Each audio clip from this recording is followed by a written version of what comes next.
ನಮಸ್ತೆ. ಒಂದೂರಿನಲ್ಲಿ ಇಬ್ಬರು ಸ್ನೇಹಿತರು ಒಂದು ಸುಂದರವಾದಂತಹ ಸಾಯಂಕಾಲದ ಹೊತ್ತಿನಲ್ಲಿ ಊರಿನ ನದಿಯ ತಟದಲ್ಲಿ ಕುಳಿತುಕೊಂಡು ಬದುಕಿನ ಕುರಿತಾದಂತಹ ಸಮಾಜದಲ್ಲಿ ನಡೀತಾ ಇರುವಂತಹ ಆಲೋಚನೆಗಳ ಬಗ್ಗೆ, ಘಟನೆಗಳ ಬಗ್ಗೆ ಪರಸ್ಪರ ಮಾತುಕತೆಯನ್ನ ಮಾಡ್ತಾ ಇರಬೇಕಾಗಿದ್ರೆ ಇನ್ನೇನು ಕತ್ತಲಾಗುವ ಹೊತ್ತಿನಲ್ಲಿ ಮೊದಲನೇ ಸ್ನೇಹಿತ ಕೇಳ್ತಾನಂತೆ, ನಿನಗೆ ಕಲಿಯುಗದ ಬಗ್ಗೆ ಹಿರಿಯರೆಲ್ಲ ಹೇಳುವಂತಹ ಮಾತು ಗೊತ್ತಿರಬಹುದು, ಅಧರ್ಮವೇ ತಾಂಡವವಾಡುವಂತಹದ್ದು ಜಾಸ್ತಿ ಅಂತ. ನಿನಗೇನ್ ಅನ್ನಿಸ್ತದೆ ಅಂತ ಹೇಳ್ಕೊಂಡು ಅವನ ಅಭಿಪ್ರಾಯವನ್ನ ಕೇಳಬೇಕಾಗಿದ್ರೆ ಎರಡನೇ ಸ್ನೇಹಿತ ಹೇಳ್ತಾನಂತೆ, ನೋಡು, ಕತ್ತಲಾಗ್ತಾ ಬಂದಿದೆ, ಈ ದೇವರು ಎಷ್ಟು ಕ್ರೂರಿ ಅಂತ ಹೇಳಿದ್ರೆ ಕಲಿಯುಗದ ಮನುಷ್ಯರಿಗೆ ಎರಡು ಕತ್ತಲುಗಳ ನಡುವೆ ಒಂದು ಬೆಳಕನ್ನ ಮಾತ್ರ ಇಟ್ಟು ಕಳಿಸಿದ್ದಾನೆ ಅಂತ. ಆಗ ಮೊದಲನೇ ಸ್ನೇಹಿತ ನೆಗಾಡಿಕೊಂಡು ಹೇಳ್ತಾನಂತೆ, ಅಲ್ಲಪ್ಪ, ಎರಡು ಕತ್ತಲೆಗಳ ನಡುವೆ ಬೆಳಕನ್ನ ನೋಡುವಂತಹ ನಿನಗೆ ಎರಡು ಬೆಳಕಿನ ನಡುವೆ ಇರುವಂತಹ ಒಂದು ಕತ್ತಲೆ ಮಾತ್ರ ಯಾಕೆ ಕಾಣಿಸುವುದಿಲ್ಲ ಅಂತ.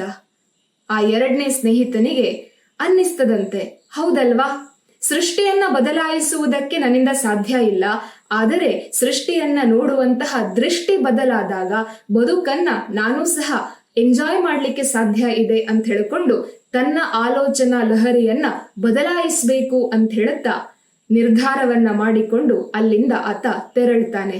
ಬಂಧುಗಳೇ, ಆ ಸ್ನೇಹಿತರು ಮತ್ಯಾರೂ ಅಲ್ಲ, ನಾವು ನೀವುಗಳೇ. ನಾವು ಬದುಕನ್ನ ಯಾವ ರೀತಿಯಲ್ಲಿ ನೋಡ್ತೇವೆ?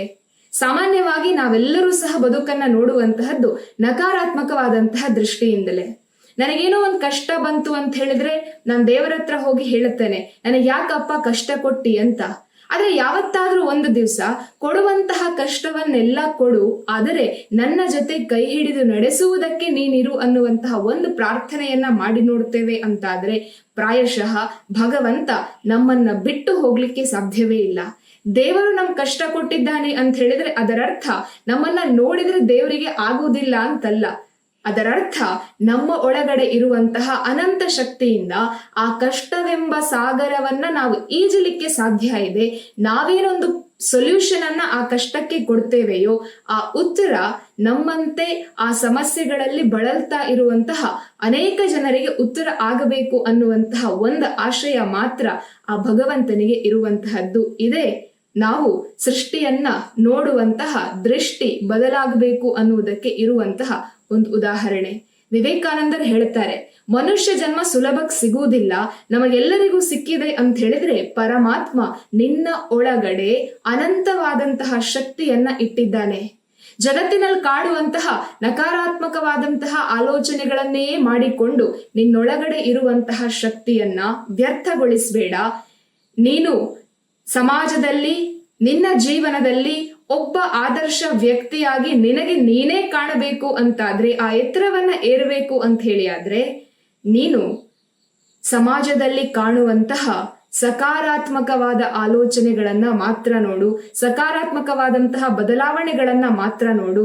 ಯಾಕೆ ಅಂತ ಹೇಳಿದ್ರೆ ಒಬ್ಬ ಮನುಷ್ಯ ಏನಾಗಬೇಕು ಅನ್ನುವುದು ಮತ್ತು ಏನಾಗ್ತಾನೆ ಅನ್ನುವುದು ಆತ ಮನಸ್ಸಿಗೆ ತಿನ್ನುವಂತಹ ಆಲೋಚನೆಗಳ ಮೇಲೆ ನಿರ್ಧರಿತವಾಗಿರ್ತದೆ ಅಂತ ಎಷ್ಟು ಅದ್ಭುತವಾಗಿ ಸ್ವಾಮೀಜಿ ಹೇಳಿದ್ದಾರೆ.